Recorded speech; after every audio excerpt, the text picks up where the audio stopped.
आज का कार्यक्रम शुरू करते हैं। गीता के 4 श्लोक कृष्णाविलिंग आज हम डिस्कस करेंगे। ओम नमो भगवते वासुदेवाय। ओम नमो भगवते वासुदेवाय। ओम नमो भगवते वासुदेवाय। ओम नमो भगवते वासुदेवाय। ओम नमो भगवते वासुदेवाय। श्री भगवान वाच पश्य मे पार्थ रूपाणि शतशोऽथ सहस्रशः नानाविधानि दिव्यानि नानावर्णाकृतीनि च।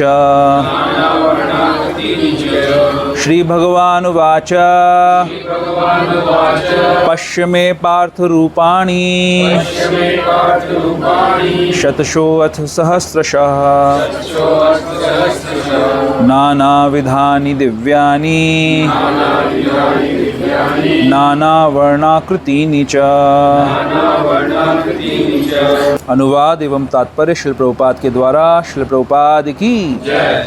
भगवान ने कहा, हे अर्जुन, हे पार्थ, अब तुम मेरे ऐश्वर्य को, सैकड़ों हजारों प्रकार के दैवी तथा विविध रंगों वाले रूपों को देखो। तात्पर्य, अर्जुन कृष्ण के विश्व रूप का दर्शनाभिलाषी था, जो दिव्य होकर भी दृश्य जगत के लाभार्थ प्रकट होता है। फलतः वह प्रकृति के अस्थायी काल द्वारा प्रभावित है। जिस प्रकार प्रकृति माया प्रकट अप्रकट है, उसी तरह कृष्ण का यह विश्व रूप भी प्रकट तथा अप्रकट होता रहता है। यह कृष्ण के अन्य रूपों की भांति वैकुंठ में नित्य नहीं रहता। जहाँ तक भक्त की बात है, वह विश्व रूप देखने के लिए तनिक भी इच्छुक नहीं रहता। लेकिन चूंकि अर्जुन कृष्ण को इस रूप में देखना चाहते थे, अतः वे यह रूप प्रकट करते हैं। सामान्य व्यक्ति इस रूप को नहीं देख सकता।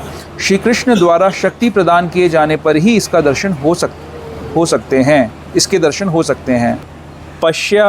पश्यादित्यान् वसून् रुद्रान् अश्विनो मरुतस्तथा बहून्यदृष्टपूर्वाणि पश्याश्चर्याणि भारत।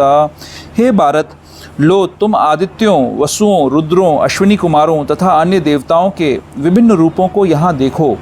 तुम ऐसे अनेक आश्चर्यमय रूपों को देखो, जिन्हें पहले किसी ने ना तो कभी देखा है ना सुना है।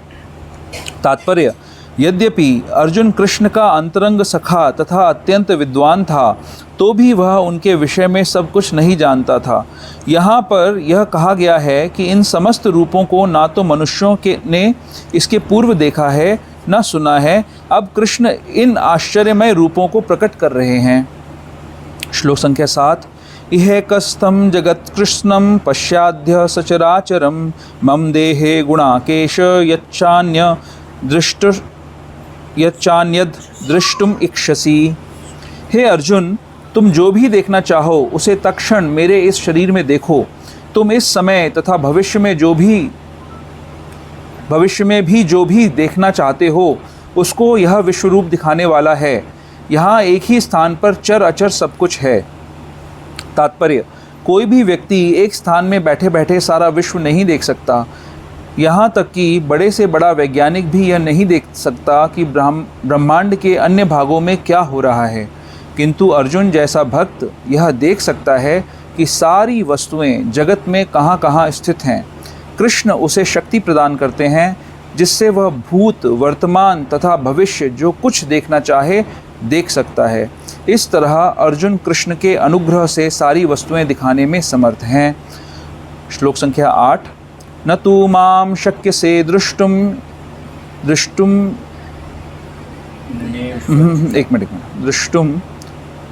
एनैव स्वचक्षुषा दिव्यम ददामि ते चक्षुः पश्य मे योगम ऐश्वरम। किंतु तुम मुझे अपनी इन आँखों से नहीं देख सकते, अतः मैं तुम्हें दिव्य आँखें दे रहा हूँ। अब मेरे योग ऐश्वर्य को देखो। तात्पर्य, शुद्ध भक्त कृष्ण को उनके दो भुजी रूप के अतिरिक्त अन्य किसी भी रूप में देखने की इच्छा नहीं करता। भक्त को भगवत कृपा से ही उनके विराट रूप का दर्शन दिव्य चक्षुओं नेत्रों से करना होता है, ना कि मन से। कृष्ण के विराट रूप का दर्शन करने के लिए अर्जुन से कहा जाता है कि वह अपने मन को नहीं अपितु दृष्टि को बदले।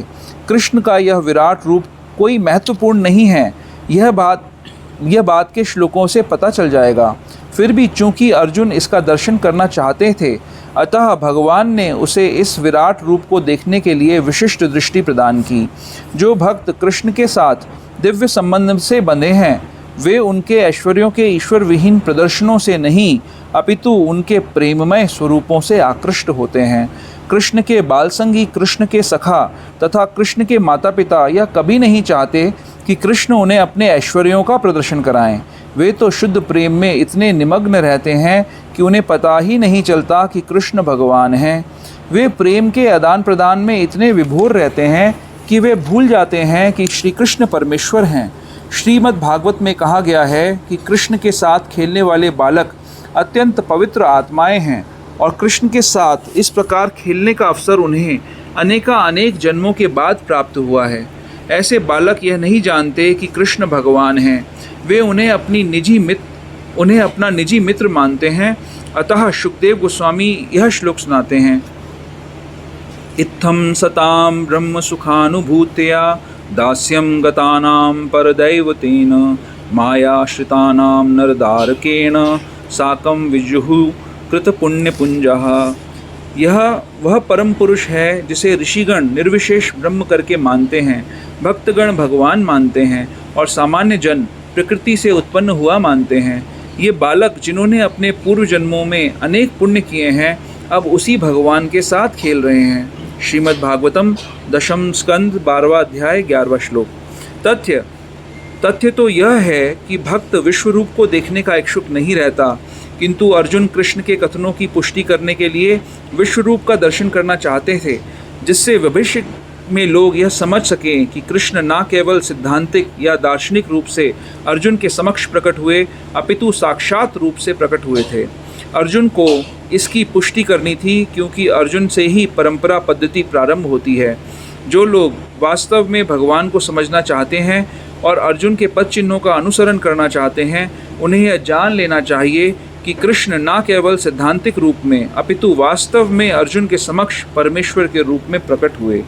भगवान ने अर्जुन को अपना विश्व रूप दिखाने के लिए आवश्यक शक्ति प्रदान की, क्योंकि वे जानते थे कि अर्जुन इस रूप को देखने के लिए विशेष इच्छुक न था, जैसा कि हम पहले बतला चुके हैं।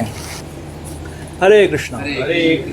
तो हालांकि छोटे छोटे 3 श्लोक हैं और एक श्लोक में प्रभुपाद जी ने थोड़ा सा लंबा तात्पर्य दिया है, बट बहुत कुछ इसमें ऐसा है जो चर्चा करने के लिए ज़रूरी है।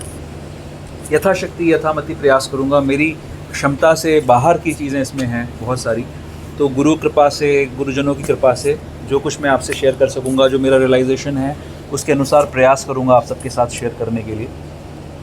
तो हमेशा की तरह शुरू करने से पहले छोटी सी भूमिका बहुत ज़रूरी है, क्योंकि हमें रोज़ ये रिमाइंडर चाहिए कि हम कौन हैं। अर्जुन की समस्या क्या थी? युद्ध भूमि पे खड़ा होकर अर्जुन की समस्या ये थी, युद्ध भूमि में सबसे बड़े हीरो हैं, तब तक बहुत सारे युद्ध लड़ चुके हैं। तो इसको बंद करो, कम कर दो।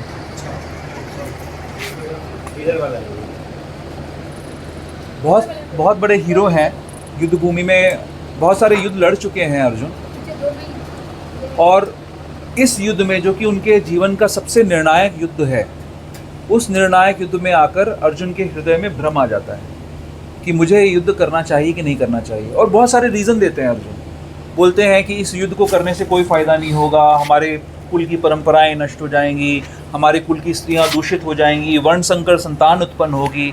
कुल मिला के वो ये इस्टेब्लिश करते हैं कि इस युद्ध को लड़ने से मेरा सिर्फ नुकसान होगा। और मैं तो युद्ध क्यों लड़ने आया था? मैं युद्ध लड़ने आया था अपने लाभ के लिए। मैं इस संसार को भोगना चाहता था, इन लोगों ने मेरे साथ बुरा किया था, उसका बदला लेना चाहता था, इसलिए मैं युद्ध करने आया था। लेकिन अब जो मेरा गणित है, अब एक व्यापारी का जो गणित है, वो ये दिखा रहा है कि भैया इस युद्ध को करने से कोई फ़ायदा नहीं होगा, अब मेरा इसमें नुकसान होगा, तो मैं ये युद्ध नहीं लड़ूंगा, है ना। मेन हीरो है और शंख बज चुके हैं युद्ध के, और सेनाएं बस आपस में इंतज़ार कर रही हैं कि कब युद्ध का पहला कदम हम उठाएं, और उससे पहले ये गड़बड़ हो गई। और भगवान के सामने अर्जुन बोल देते हैं कि भैया मैं तो रो रहे हैं और मैंने धनुष रख दिया अपना, अब मैं कुछ युद्ध नहीं कर सकता, आप मेरा मार्गदर्शन करिए, आप गुरु बन जाइए। भगवान इमीडिएटली गुरु बनते हैं, बोलते हैं अर्जुन बेवकूफ़ हो, जिन चीज़ों के लिए दुख करना नहीं चाहिए उनके लिए दुख कर रहे हो, ये तो शोक करने लायक चीज़ें ही नहीं है। फिर भगवान अपने इस स्टेटमेंट को अगले 10 अध्यायों के अंदर समझा रहे हैं कि क्यों ये शोक करने जैसी चीज़ें नहीं हैं। भगवान स्टैब्लिश कर रहे हैं कि अर्जुन तुम युद्ध करने के लिए ये सोच के आए कि तुम युद्ध अपने कल्याण के लिए करोगे, लेकिन समझो तो सही कि पहले तुम्हारी आइडेंटिटी क्या है। संसार में बहुत सारे लोग हमको बताते हैं कि हमारा पर्पस क्या है ना, आपकी लाइफ का पर्पस क्या होना चाहिए। बहुत सारे मैनेजमेंट में जाएंगे, आप शिक्षाओं में जाएंगे, ऑफिस में जाएंगे तो पर्पस बताते हैं आपको, लेकिन उनको ये नहीं पता, पर्पस बताने वालों को ये नहीं पता कि पर्पस जो है यानी उद्देश्य जो है वो हमारी पहचान से जुड़ा हुआ है। पर्पस आइडेंटिटी से जुड़ा हुआ है। अगर जैसे मान लीजिए कोई व्यक्ति सीए है तो वो अकाउंटिंग कर सकता है, वो ब्रिज का कंस्ट्रक्शन नहीं कर सकता, वो पुल नहीं बना सकता, है ना।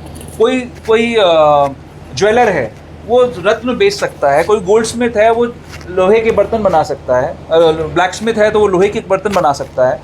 तो पर्पस जो है वो आइडेंटिटी से लिंक्ड होता है, हमारी पहचान से लिंक्ड होता है उद्देश्य। तो अर्जुन तुम्हारा जो उद्देश्य तुम लेके आए थे तो गलत पहचान पे लेके आए थे, तुम वो हो ही नहीं, तुम शरीर हो ही नहीं।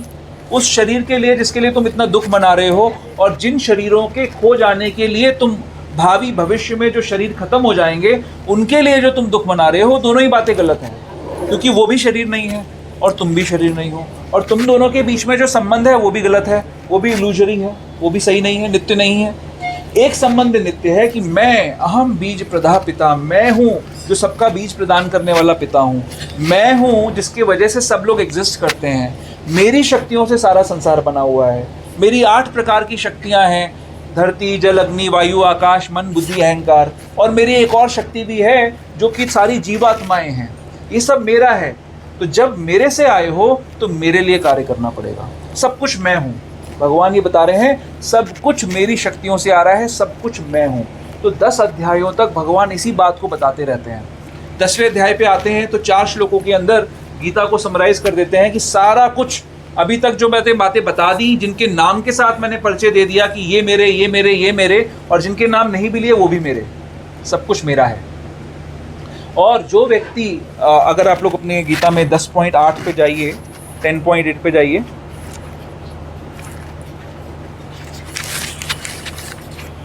मैं समस्त आध्यात्मिक तथा भौतिक जगतों का कारण हूँ, प्रत्येक वस्तु मुझसे ही उद्भूत है, जो बुद्धिमान या भली भांति जानते हैं वे मेरी प्रेमा भक्ति में लगते हैं तथा हृदय से पूरी तरह मेरी पूजा में तत्पर होते हैं।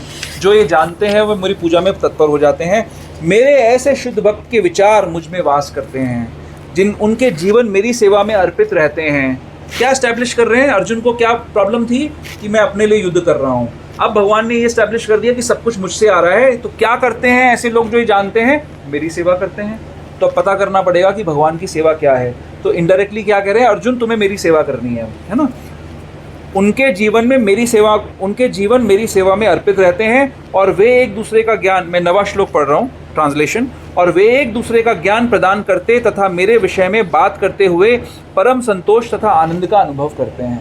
अगर संतोष चाहिए, आनंद चाहिए, तो क्या करना पड़ेगा? जानना पड़ेगा कि सब कुछ भगवान से आ रहा है, और उस भगवान से मेरा संबंध क्या है, और उस भगवान की सेवा करके ही हमें संतोष और आनंद की प्राप्ति हो सकती है। 10वें श्लोक में बता रहे हैं कि ऐसे भक्त को मैं बुद्धि प्रदान करता हूँ ताकि वो मेरे पास तक आ सके। और कैसे बुद्धि प्रदान करता हूँ? 11वें श्लोक में बता रहे हैं उसके हृदय में ज्ञान रूपी दीपक प्रज्वलित कर देता हूँ ताकि सारा अज्ञान उसका खत्म हो जाए। क्या ज्ञान है? कि मैं शरीर हूँ। ज्ञान क्या है? कि मैं भगवान का अंश हूँ। पूर्ण ज्ञान क्या है? कि मैं भगवान का अंश हूँ, भगवान से मेरा संबंध है, और भगवान के लिए ही कार्य करना मेरे लाइफ का एग्जिस्टेंस का पर्पस है। पर्पस, आइडेंटिटी बता दी, क्या पहचान है, फिर बता दिया कि उद्देश्य क्या है। इसके बाद अर्जुन जो है, भगवान फिर 82 विभूतियों का वर्णन कर रहे हैं 10वें अध्याय के अंदर। 11वें अध्याय के अंदर आकर अर्जुन रिक्वेस्ट कर दे रहे हैं। अर्जुन बोल रहे हैं, भगवान मैं सब बातें आपकी मान गया, अब मुझे आपके उस रूप का दर्शन करना है जो आपने अभी डिस्क्राइब किया है ना। पिछले हफ्ते हम लोग उदाहरण ले रहे थे मंदिर में शायद कथा कर रहे थे, कहाँ पे उदाहरण ले रहा था मैं इस चीज़ का, कि जैसे हमारे शरीर के अंदर भी बहुत सारे छोटे छोटे जीव होते हैं, है ना, कीड़े मकोड़ों के रूप में भी होते हैं, जंतुओं के रूप में भी होते हैं। अब कोई शरीर के अंदर रहने वाला जीव ये इच्छा कर दे कि मुझे इस शरीर को देखना है, तो जो अंदर है वो बाहर की वस्तु कैसे देखेगा, है ना। तो जो भगवान जो सारी सृष्टि को अपने स्वरूप के अंदर, शरीर के अंदर धारण किए हुए हैं, जिनके रोमकूपों में से ब्रह्मांड निकल रहे हैं, उसके अंदर उन ब्रह्मांड में रहने वाला एक छोटा सा जीव ये इच्छा कर रहा है कि मुझे आपका दर्शन करना है, पूरा सब कुछ जो आपने बताया है मुझे दर्शन करना है। संभव है क्या? कैसे संभव होगा? लेकिन भगवान के लिए ये संभव है। भगवान ऐसा कर सकते हैं, ऐसा दर्शन करा सकते हैं कि एक ही स्थान पर भगवान संपूर्ण सृष्टि को दिखा सकते हैं। तो ये जो आज हमने 4 श्लोक पढ़े, हम आज की चर्चा पे आते हैं। हम जो 4 श्लोक हमने पढ़े उसमें पश्य शब्द 4 बार यूज़ किया गया है ना, बार बार पश्य पश्य, देखो देखो देखो। तो कैसे देखो, कैसे देखो? इन चर्म चक्षुओं से देख सकते हैं क्या? क्या देखने की क्षमता है हमारी? देखते हैं तो ऐसे ऐसे काम हमसे हो जाते हैं जो हमारे लिए दुख का कारण बन जाते हैं, है ना। इन आँखों में ऐसे दोष हैं कि हमको दिखता ही नहीं ठीक तरीके से, और भगवान अर्जुन को बार बार बोल रहे हैं देखो। और चौथा जो आज श्लोक हमने पढ़ा, यानी 8वां श्लोक जो पढ़ा, उसमें आते आते भगवान ये कह दे रहे हैं कि मैं तुमको दिव्य चक्षु प्रदान कर रहा हूँ, उसी से देख पाओगे, ऐसे नहीं देख पाओगे। तो ये भी कहा बीच में भगवान ने 6ठे श्लोक के, आज का जो 6ठा श्लोक है उसमें भगवान ने कहा कि तुम ऐसे अनेक आश्चर्यमय रूपों को देखो जिन्हें पहले कभी किसी ने ना तो देखा है ना सुना है ना। तो भगवान ने कुछ कुछ अंश रूप में ये चीज़ें दिखाई हैं पहले, ऐसा नहीं है नहीं दिखाई हैं, है ना। जैसे आप सबको पता है कि महाभारत का जब युद्ध शुरू होना था उससे पहले दोनों तरफ से ऐसे लोग थे जो बहुत उत्सुक थे युद्ध करने के लिए, है ना। पांडवों की तरफ से भीमसेन थे, उनका बस चलता तो वहीं का वहीं इमीडिएटली जैसे वनवास खत्म हुआ गदा उठाते और सबका सर फोड़ देते, है ना। लेकिन उनको रोकने वाले लोग थे उस तरफ भी, और इस तरफ भी बहुत सारे लोग थे कौरवों की तरफ। दुर्योधन का बस चलता तो इमीडिएटली युद्ध करना चाहता था, लेकिन बहुत सारे लोग रोक रहे थे। तो दोनों तरफ से प्रयास चल रहे थे कि किसी तरीके से युद्ध टल जाए। तो युधिष्ठिर महाराज ने भगवान को निवेदन किया कि आप दोनों के लिए, आप रिस्पेक्टफुल हैं, आपकी हर कोई इज़्ज़त करता है, आप जाइए, आप संधि का संदेश लेके जाइए कि सिर्फ 5 गांव, क्योंकि हम क्षत्रिय हैं तो क्षत्रिय के रूप में हमें हमारा काम ही ये है कि हम शासन करें, तो हमें सब कुछ नहीं चाहिए, सिर्फ भगवान 5 राज्य अगर हमें मिल जाए तो भी चल जाएगा। लेकिन इधर ये लोग धूर्त हैं बहुत, दुर्योधन और उनकी जो पार्टी है, कर्ण, दुशासन, शकुनी, ये नहीं चाहते कि संधि हो, ये तो युद्ध ही चाहते हैं, और इनको बहुत बड़ी भ्रांति है। तो ये सोचते हैं कि पांडवों को सबसे प्रिय कृष्ण है, अगर कृष्ण को हमने क्या किया जाए ऐसा जिससे पांडवों की हिम्मत टूट जाए। तो कृष्ण को अगर बंदी बना लेंगे तो बनाया है, यशोदा माई ने भी बना लिया था, क्या उसके अंदर बड़ी बात है। सुना है राधा रानी ने भी बना लिया था, बांध दिया था कृष्ण को, तो बांध देंगे, डाल देंगे इसको अंदर, आएगा जब। तो कृष्ण आए और कृष्ण की सारी बातें बहुत इंटेलिजेंटली बात समझाओ, आपको कोई कृष्ण समझाएं कभी और आपकी समझ में ना आए, ऐसा हो सकता है? कृष्ण समझा रहे हैं और ये धूर्तों को समझ में नहीं आ रहा। कृष्ण कह रहे हैं कि 5 गांव दे दो बस, मैं वचन दे रहा हूँ तुमको, अगर तुम 5 गांव दे दोगे मैं पांडवों को बोल दूंगा कि बस हट जाओ पीछे। नहीं समझ में आया उसको, उसने सोचा कि अब तो बंदी बनाएंगे कृष्ण को। तो भगवान के सामने डिक्लेयर करता है दुर्योधन कि अब मैं आपको बंदी बना के डाल दूंगा। तो भगवान हंसते हैं, भगवान हंसते हैं उसके ऊपर कि तू बेवकूफ़ है, तू देख कैसे मुझे तू बंदी बनाएगा। और फिर भगवान अपना विश्व रूप का विस्तार करते हैं, हर तरफ भगवान ही नज़र आ रहे हैं, और उनकी जो शरीर से, दिव्य शरीर से जो कांति निकल रही है उससे इनकी आंखें चुंधिया जाती हैं सबकी, दर्शन ही नहीं कर पा रहे, देख ही नहीं पा रहे हैं। पकड़ने के लिए तो देखना पड़ेगा पहले, देख ही नहीं पा रहे हैं कि क्या हो गया। कितनी असीम शक्ति है भगवान की। कौन देख पाया? भीष्म पितामह देख पाए, द्रोणाचार्य देख पाए, कृपाचार्य देख पाए, है ना, और विदुर जी देख पाए। धृतराष्ट्र ने प्रार्थना करी भगवान मुझे भी देखना है, तो भगवान ने उसको भी दिखा दिया, चल भाई तू भी देख ले, उस पर भी कृपा कर दी वहाँ पर। लेकिन और कोई नहीं भगवान के स्वरूप को देख पाया, और सब डर गए, सारे के सारे डर गए। तो दुर्योधन ने क्या सोचा? दुर्योधन ने सोचा कि ये तो इनकी माया का विस्तार है, जादूगर है ये, इसका काम ही है जादू करना, जादू कर रहा है।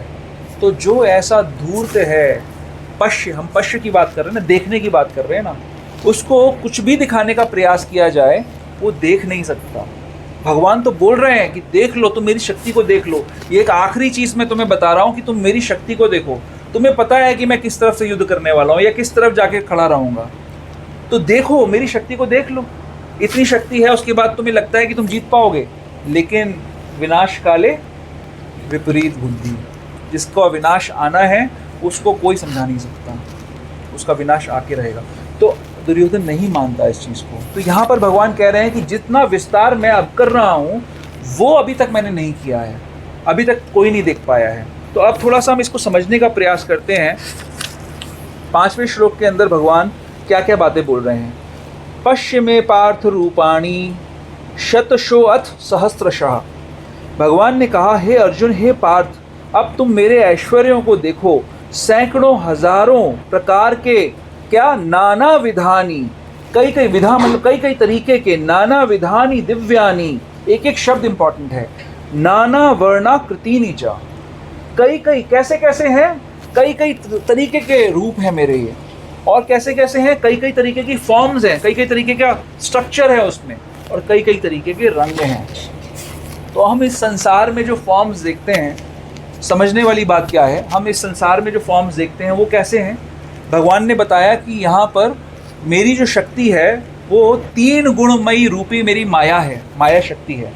तो इस संसार में जितनी भी ये फॉर्म्स दिखती हैं हमें, वो क्या होती हैं, तीनों गुणों के अलग अलग परम्यूटेशन कॉम्बिनेशंस होते हैं। परम्यूटेशन कॉम्बिनेशन समझते हैं ना, 3 गुणों को अलग अलग तरीके से मिश्रित कर दिया जाए तो अलग अलग जो उसके मिश्रण से जो रिजल्ट निकलेगा उसको कहेंगे परम्यूटेशन कॉम्बिनेशंस। हाँ, तो 84 लाख प्रकार के फॉर्म्स हैं जिनमें अलग अलग तीनों गुणों की अलग अलग मात्राएं हैं, और उनके वजह से ये फॉर्म्स व्यक्त होते हैं। ठीक है, तो अब यहाँ पर बात आ रही है, भगवान कह रहे हैं कि मेरे ये बहुत सारे तरीके के फॉर्म्स हैं, तो क्या ये फॉर्म्स उसी माया के द्वारा निर्मित फॉर्म्स हैं? कई बार लोग कहते हैं कि भगवान ने जो ये रूप दिखाया ये तो मैजिक है।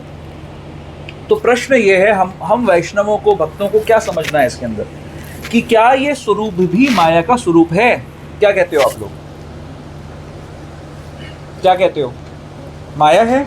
भगवान का ये रूप माया है क्या? ये ओरिजिनल रूप है? ओरिजिनल मतलब क्या? मतलब असली में है, हाँ, माया नहीं, ओरिजिनल नहीं है, लेकिन ये सत्य है, सत्य रूप है, माया नहीं है। राइट?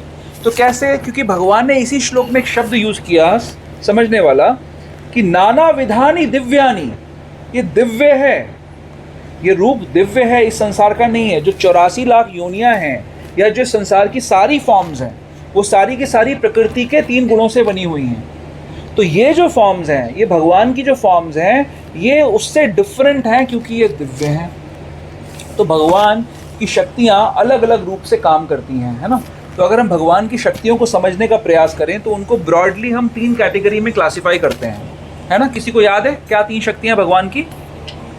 हाँ हाँ, नहीं, अभी वहाँ मत जाओ, अभी तो वो बात की बात है। उससे पहले ब्रॉड क्लासिफिकेशन क्या है? 3 शक्तियाँ क्या हैं भगवान की? अंतरंगा शक्ति, है ना, और बहिरंगा शक्ति यानी भगवान की जो नेचर है वो, और तटस्था शक्ति। तो जो जीवात्माएं हैं, हम जो जीव हैं वो तटस्थ हैं। तटस्थ का मतलब है तट पे हैं। एक तरफ है अंतरंगा शक्ति और एक तरफ है बहिरंगा शक्ति, है ना।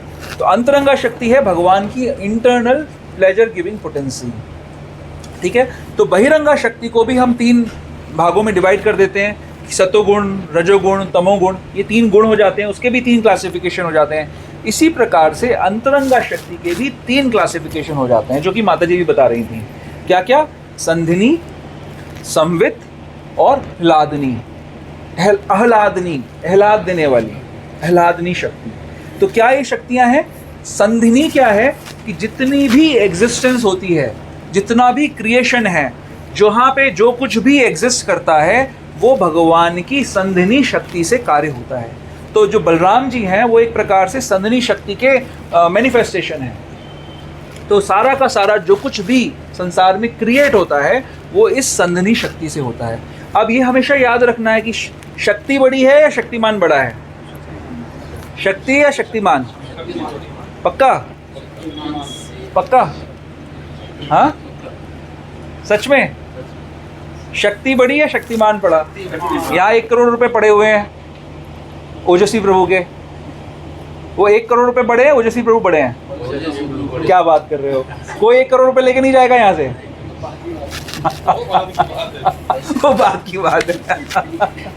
सोचो इसके बारे में, शक्ति बड़ी या शक्तिमान बड़ा? ठीक है, थोड़ा क्विज ट्रिक क्वेश्चन पूछा था मैं आपसे, आप सही कह रहे हो, शक्तिमान ही बड़ा है। और शक्तिमान अभेद्य हैं। भगवान की जो 3 शक्तियां हैं, संधिनी, संवित और आह्लादनी, ये तीनों भगवान ही हैं, भगवान का ही मैनिफेस्टेशन है, भगवान इनको धारण करते हैं। तो संवित शक्ति क्या है? संधिनी मैंने बताया सारी एग्जिस्टेंस, भले वो आध्यात्मिक जगत में हो, भले वो भौतिक जगत में हो। तो भगवान की जो संधिनी शक्ति है, उसका 3/4 जो है शक्ति का मैनिफेस्टेशन कहाँ हो रहा है? ऐसे तो अनंत है, अनंत का 3/4 क्या होगा? अनंत होगा। तो अनंत का 3/4 अनंत है, लेकिन वो अनंत कहाँ पे मैनिफेस्ट हो रहा है, कहाँ पे व्यक्त हो रहा है? भगवान के आध्यात्मिक जगत में हो रहा है। और उस संधिनी शक्ति का जो 1/4 है, वो कहाँ व्यक्त हो रहा है? इस भौतिक जगत में व्यक्त हो रहा है। ठीक है, फिर भगवान की आ गई संवित शक्ति। संवित शक्ति, वित यानी नॉलेज। तो भगवान पूर्ण ज्ञान के बने हुए हैं, उनके अंदर पूर्ण ज्ञान है, उनको हर समय हर चीज़ का पूरा ज्ञान है, वो कभी अज्ञान में नहीं है। हम लोग हर समय अज्ञान में हैं। तो संवित शक्ति जो भगवान की ज्ञान की शक्ति है, और आह्लादनी शक्ति यानी जिसको हम राधा रानी के नाम से भी जानते हैं, जो भगवान की प्लेजर गिविंग पोटेंसी है, भगवान को प्रेम प्रदान करने वाली, आनंद प्रदान करने वाली ये पोटेंसी है। तो भगवान की संधिनी, संवित और आह्लादनी शक्ति, ये भगवान की शक्तियों का क्लासिफिकेशन है। हम लोग बात क्या कर रहे थे? फॉर्म्स की बात कर रहे थे। तो भगवान अपना विस्तार करते हैं अपने आनंद को बढ़ाने के लिए। तो भगवान की अनंत फॉर्म्स हैं। जैसे शास्त्र बोलता है, श्रीमद् भागवतम बोलती है कि जिस प्रकार समुद्र में लहरें आती हैं, कितनी लहरें आती हैं समुद्र में? रोज कितनी आती हैं, बता सकते हैं क्या? अनगिनत हैं, अनंत हैं। तो जिस प्रकार से लहरें आ रही हैं, भगवान के उतने ही विस्तार हैं। और इसीलिए भगवान यहाँ पे कह रहे हैं कि मेरे जो विस्तार हैं वो आज से कई तुमने पहले देखे भी नहीं है, ऐसे ऐसे विस्तारों को मैं यहाँ पे दिखा रहा हूँ, व्यक्त कर रहा हूँ। तो भगवान की ये सारी की सारी शक्तियाँ अलग अलग रूप से मैनिफेस्ट होकर अलग अलग तरीके के कार्यों को करने के लिए ये आती हैं, और हम सब उसको दर्शन कर सकते हैं इस रूप के माध्यम से, जो इसमें भगवान बता रहे हैं। अर्जुन देखना चाहते थे उसको। अब सवाल आता है कि मान लीजिए हम लोग बात करते हैं 33 करोड़ देवी देवताओं की, है ना। एक कन्फ्यूजन ये भी आता है आजकल, एक व्हाट्सएप पे मैसेज चलता है कि जी अभी तक जो ज्ञान था वो तो गलत था, अब हमारे पास नया ज्ञान आया है कि 33 कोटि का मतलब ये नहीं होता कि 33 करोड़ है। 33 कोटि का मतलब होता है 33 वैरायटी है। ये बेवकूफ़ी की बात है। 33 करोड़ भगवान इसमें जो वर्णन कर रहे हैं कि 6ठे श्लोक के अंदर जो बता रहे हैं, उसी को अगर आप गिनोगे तो 33 से ज़्यादा हो जाएंगे। क्या बोल रहे हैं यहाँ पे कि मेरे आदित्यों को देखो, है ना। पश्यादित्य वसून रुद्रानि अश्विनो मरुतस्तथा। कितने आदित्य होते हैं? 12। रुद्र कितने होते हैं? 11। वसु कितने होते हैं? अश्विनी कुमार कितने होते हैं? कितने हो गए ये? 33 हो गए। तो सही बात है, 33 ही होते हैं फिर तो। फिर क्या मरुत भी तो है। मरुत कितने होते हैं? 49। मरुत कौन है? देवी देवता है या कौन है ये मरुत? हमने डिस्कशन किया था। कौन है मरुत? मरुत तो वैसे देखा जाए तो दैत्य हैं। किसके पुत्र हैं मरुत? दिति के पुत्र हैं। जो इंद्र भगवान को मारने के लिए जब ये व्रत करती हैं दिति, तो इंद्र उनके गर्भ में घुसकर उस गर्भ का 7 टुकड़ों में विभाजन करते हैं और फिर और 7 टुकड़ों में विभाजन कर देते हैं, तो 49 हो जाते हैं। लेकिन क्योंकि उनके व्रत में कुछ दोष आ गया था, तो जो पुत्र उत्पन्न हो रहा था इंद्र के वध करने की जगह, वो इंद्र का साथी बनने के लिए उत्पन्न हो गए। तो इंद्र उनको देवताओं की संज्ञा में स्वीकार करते हैं और ये 49 मरुत्स बन जाते हैं, जो पवन के सहयोजक हैं, पवन के साथ चलने वाले हैं 49। तो अगर आप 49 और 33 कर दोगे तो बहुत 82 तो ऑलरेडी हो गए। इसके अलावा बहुत सारे ऐसी देवी देवता हैं जिनके नाम आपको रटे पड़े होंगे, बट यहाँ पे मेंशन नहीं है। खैर ये साइड का पॉइंट था। तो भगवान यहाँ पे बता रहे हैं कि ये सारे के सारे जो हैं स्वरूप, अब तुम इनका दर्शन करो यहाँ पे। अब कई सारे लोग हमको मिल जाते हैं जो इस विश्व रूप का उदाहरण देके कहते हैं जी भगवान ने तो जो रूप दिखाया उसमें देवी जी भी थी, उसमें गणेश जी भी थे, उसमें हनुमान जी भी थे, उसमें सारे थे, तो सब भगवान हैं।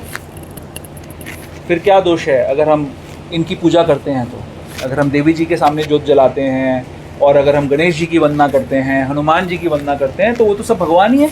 क्या फ़र्क है इसमें? क्या कहते हो आप?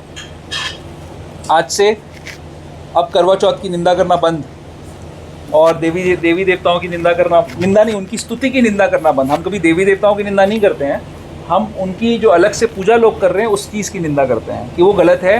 भगवान चूँकि कह रहे हैं उसको नहीं करना चाहिए, इसलिए वो गलत है। तो क्या कहोगे आप?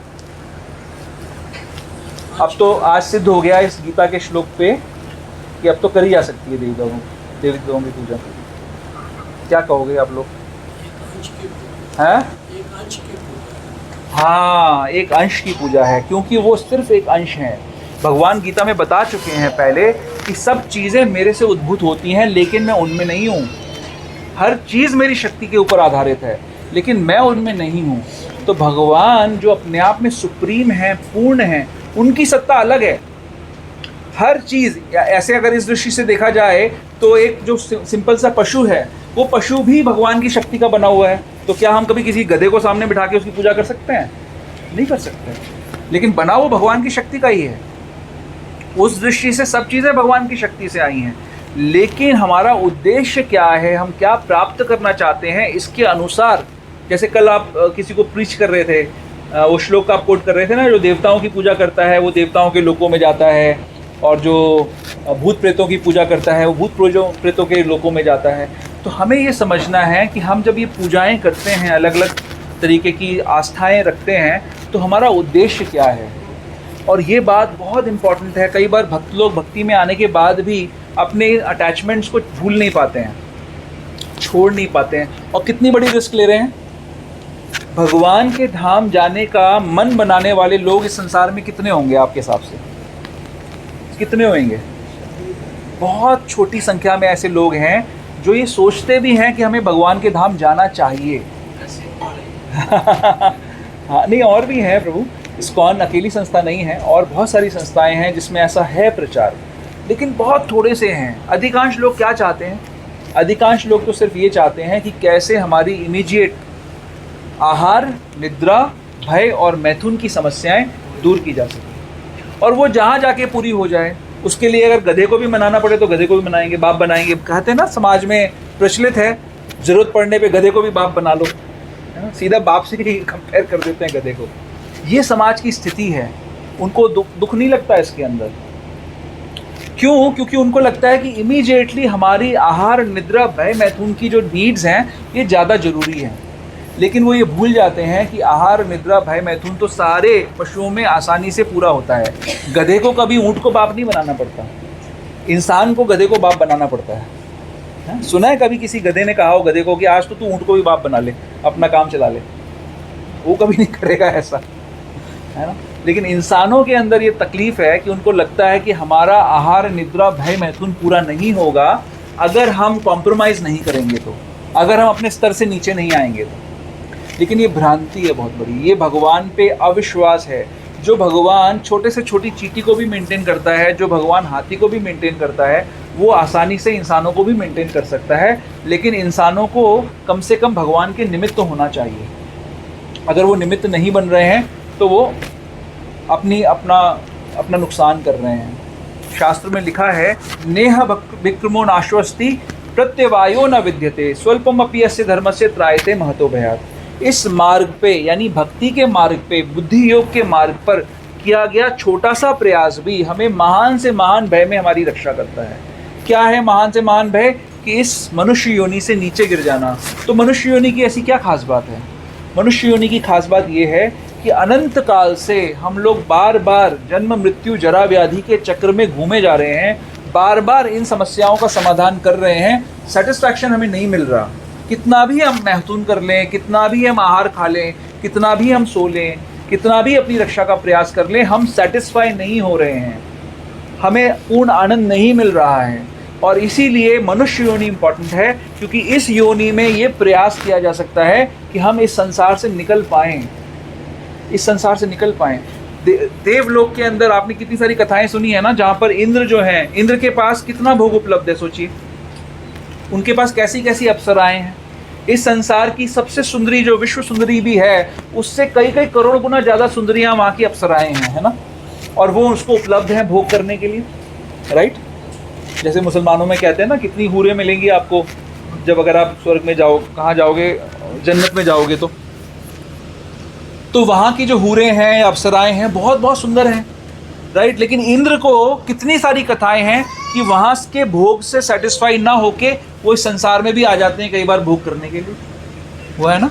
जैसे कोई याद है आपको कथा, अहिल्या है ना, अहिल्या के साथ उन्होंने दुर्व्यवहार किया जिसकी वजह से उनको श्राप मिल गया। कहने का आशय क्या है कि वहाँ पर इतने भोग होते हुए भी, देवलोक में सबसे बड़ा भोग होते हुए भी उनको सेटिस्फैक्शन नहीं मिल रहा है।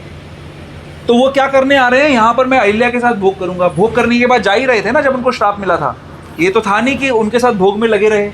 भोग किया, मन तृप्त हुआ उस समय के लिए, जाने लगे और तब श्राप मिल गया। यानी कोई भी भोग संसार का आपको कभी भी संतुष्ट नहीं कर सकता। एक साधक, सबसे इम्पॉर्टेंट बात यहाँ पर हम लोगों को सीखने की ये है कि जो थोड़ा भक्ति में आ जाते हैं उनको नियमों का पता लग जाता है कि हमें इन नियमों का पालन करना चाहिए, है ना। अब नियमों का पालन करने का मतलब क्या है कि भोगों से अपने आप को रोकना पड़ता है, क्योंकि अभी मन के अंदर तो लालसाएं होती हैं, इच्छाएं होती हैं भोग करने की, तो हम अपने आप को भोग करने से रोकते हैं। और वो डिज़ायर्स ना अंदर पेंटअप होती रहती हैं, यानी बढ़ती रहती हैं। अचानक से एक दिन क्या होता है, विस्फोट होता है और वो डिज़ायर्स बाहर निकल आती हैं सारी की सारी, और फिर हम अत्यधिक भोग में लग जाते हैं। होता है ना ऐसा? क्यों होता है ऐसा? क्या इसका कोई सोल्यूशन है? क्योंकि हमारे को नियमों का तो पालन करना है, भक्तों को, सबको। और नियमों का पालन करते करते अगर डिज़ायर्स, इच्छाएं हमारे हृदय में इकट्ठी हो रही हैं और उनको निकलने का रास्ता नहीं मिल रहा, निकासी नहीं मिल रही है, तो एक दिन विस्फोट हो जाएगा और वो सारी इच्छाएं बाहर आके प्रकट हो जाएंगी और अत्यधिक भोग शुरू हो जाएगा। तो क्या इसका सोल्यूशन है? ये बहुत इंपॉर्टेंट डिस्कशन है। क्या इसका सोल्यूशन है? किसी के पास कोई सजेशन है इसका? एक सजेशन है, जैसे ओशो नाम का एक व्यक्ति था जिसने अपने आप को भगवान कहा था। उसका सोल्यूशन क्या था कि भोग, अगर इच्छा आ रही है तो भोग करो, तो भोग करते जाओ। एक दिन ऐसा आएगा जब आप भोग करने से आपका मन भर जाएगा। सही है सोल्यूशन ये? नहीं। माता जी के पास कोई सोल्यूशन है? बताइए माता जी, पीछे आप कुछ बता रही थी। इच्छाओं का त्याग। इच्छाओं का त्याग, हाँ तो हमारी इच्छाएं पूरी होकर एक दिन विस्फोट करेंगी। हाँ। लेकिन हम इच्छाओं का त्याग अगर आप बुराई समझ के करेंगे कि ये हमारे शास्त्र के अनुकूल नहीं है, हमारे शरीर के अनुकूल नहीं है, हमारी कितनी आदत है, ये समझ के अगर इच्छाओं का त्याग करेंगे तो वो स्पॉट की जगह भी नष्ट हो जाएगी। वो नष्ट हो जाएंगी। मैं इसी बात का खंडन कर रहा हूँ माता जी, क्योंकि जो भी भक्त जो त्याग करते हैं उनको ये ज्ञान हो जाता है, ये ज्ञान की बात है। उनको इतना ज्ञान तो हो जाता है कि ये गलत है, इनको नहीं करना चाहिए इन कामों को। लेकिन फिर भी हमारे पास प्रमाण है कि लोगों के साथ जानते हुए कि ये गलत है, फिर भी वो करते हैं। मैं जानता हूँ, पर्सनली ऐसे लोगों को जानता हूँ, बहुत सारे लोगों को जानता हूँ जो नहीं कर पाते। तो ये एक हद तक सही है, लेकिन फिर भी इससे हमारी पूरी रक्षा नहीं होगी। गीता में इसका सोल्यूशन है, हम पढ़ चुके हैं स्टार्टिंग में ही। हाँ, भगवान बताते हैं इच्छाएं तो हमारी खत्म कभी नहीं होती। हाँ, क्योंकि इस मटेरियल वर्ल्ड तो इच्छा तो आती नहीं, हमें डवटेल करना है। डवटेल करना है, that's a very good solution. Krishna centre में रखे सो दैट स्पिरिचुअल एक्टिविटीज में उनको डवटेल करना है rather than ये बहुत अच्छा सोल्यूशन है कि हमें अपनी इच्छाओं को डवटेल करना है, भगवान की तरफ लगा देना है, भगवान की सेवाओं में इच्छाओं को लगा देना है। जैसे अगर हमारा सुंदर खाना खाने का, टेस्टी भोजन करने का मन है, तो हम भगवान के लिए सुंदर भोग बनाएं, भगवान को ऑफर करें और उसको पालें। ये एक बहुत अच्छा सोल्यूशन है। असित प्रभु, आप क्या कहना चाहते हो? हायर प्रेशर नहीं मिलेगा तो फिर नहीं छोड़ पाएंगे। हायर टेस्ट नहीं मिलेगा तो हम लोअर टेस्ट में चले जाएंगे, तो हायर टेस्ट डेवलप करना चाहिए, राइट। एक और चीज़ है जो मेरे को लगता है बहुत इंपॉर्टेंट है, भगवान, हाँ बॉडीली कॉन्सेप्शन सेट या अपने आप को बॉडी ना कर। हाँ, बट ये सब ज्ञान की बात है, ये सिर्फ ज्ञान है। मैं और कुछ बोल रहा हूँ आप लोगों को। डिज़ायर्स का बीज कहाँ से होता है? आपको हिंट दे रहा हूँ। डिज़ायर्स कहाँ से शुरू होती हैं? इच्छाएं कहाँ से शुरू होती हैं? गीता क्या कहती है इस बारे में? ध्यायते विषयाम पुंसः संगस्तेषु उपजायते संगात संजायते कामः कामात् क्रोध विजायते क्रोधात् भवति सम्मोहः सम्मोहात् स्मृति विभ्रमा स्मृति भ्रंशात् बुद्धिनाशो बुद्धिनाशात् प्रणश्यति। ये साइंस, ये जो साइंस है, इससे बड़ी साइंस संसार में नहीं है कोई दूसरी। ध्यायते विषयाम पुंसः, हम सब बात जो कर रहे हैं, आपने जो सोल्यूशन दिया, असित प्रभु जो सोल्यूशन दे रहे हैं, वो सोल्यूशन क्या है कि इच्छाओं को आने के बाद के सोल्यूशन है। आप ऑलरेडी प्रॉब्लम में पड़ चुके हो, आपकी इच्छा आ चुकी है। ये जो भगवान सोल्यूशन दे रहे हैं, ये इच्छाएं आए ही ना, उसका सोल्यूशन दे रहे हैं। भगवान कह रहे हैं ध्यायते विषयाम पुंसः, विषयों का ध्यान करने से इच्छाएं आएंगी। ध्यायते विषयाम पुंसः संगस्तेषु उपजायते, उससे अटैचमेंट क्रिएट होगा। संगात संजायते कामा, और अटैचमेंट आने से आपके अंदर काम की उत्पत्ति होगी। तो ध्यायते विषयाम पुंसः का मतलब क्या है कि हमें विषयों का ध्यान ही नहीं करना है। जैसे मान लीजिए कि एक आपके पास YouTube लिंक आया, सुबह सुबह गुरु महाराज का लेक्चर आ गया। अब आपको YouTube पे तो जाना पड़ेगा ना उसके लिए। जैसे ही आपने YouTube का बटन दबाया, सामने एक आकृति ऐसी आ गई जो कि इतनी अच्छी नहीं है, पूरी ख़राब भी नहीं है, बट कुछ उसमें है इंटरेस्टिंग। अब आपने सोचा कि यार ये कुछ इंटरेस्टिंग लग रहा है, आपने एक बटन दबा दिया। तो जो बटन दबाया कब? जब आपको वो दिख गया। और मैं आपको सच बता रहा हूँ, अगर आप उस समय अपनी आंखों को अगर 1 सेकंड के लिए बंद कर दो और उसी लिंक को देखो जो आप देखना चाहते हो, तो आप बच जाओगे। आपके अंदर इच्छा नहीं आएगी। बट आपने अगर वो गलती कर दी, उसकी तरफ देखने की गलती कर दी। अजामिल के साथ क्या हुआ? उसने देखा, और देखने के बाद वो स्लिपरी स्लोप है, वो फिसलनी सीढ़ी है, वहाँ से आप गिरते ही चले जाओगे। और ऐसा ही होता है भक्तों को। हालांकि मैं आपसे ये प्रमाण पत्र अभी किसी से नहीं मांगूंगा, लेकिन हर कोई अपने हृदय में झांक के देख सकता है कि जब जब हमारा पतन होता है, जब जब हम नीचे गिरते हैं, उसकी शुरुआत छोटी सी होती है। एक छोटी सी चीज़ आप देखना शुरू करते हो और उसके बाद वो बढ़ता चला जाता है। एक से जाती है जब आप पूरी तरीके से गिर जाते हो, फिर आपके अंदर ग्लानि का भाव आता है कि ये मैंने क्या किया अपने साथ में। फिर आप उठने का प्रयास करते हो, और फिर एक दिन ऐसा आता है जब आप फिर गिर जाते हो। होता है कि नहीं होता ऐसा? ये हर भक्त के साथ में ये सबसे बड़ा खेल माया खेलती है, जिसको क्या कहते हैं? आवरणात्मिका शक्ति और प्रक्षेपात्मिका शक्ति। हमारे ज्ञान को थोड़ी देर के लिए जैसा ढक दिया, और जब हमने उस चीज़ का दर्शन कर लिया जो हमें नहीं करना चाहिए, हम गिर जाएंगे। और फिर वो माया ऐसे उठा के पीछे फेंकेगी कि कई किलोमीटर दूर जाके गिरोगे, और फिर प्रयास करोगे उठ के आने का। करना क्या है? बहुत सिंपल सोल्यूशन है। जो चीज़ें सही नहीं हैं, हमें पता है, गुरुजनों की संगति में हमने जो समझ लिया कि ये चीज़ें सही नहीं हैं, उनका संग उसी समय उनको मत देखो, उस तरफ मत देखो। अगर किसी की बात करने से, किसी का फ़ोन आने से हमें पता है कि हमारे अंदर, हृदय के अंदर ऐसा भाव उत्पन्न हो जाएगा जो सही नहीं है, मत उठाओ उसका फ़ोन, मत सुनो उसकी बात।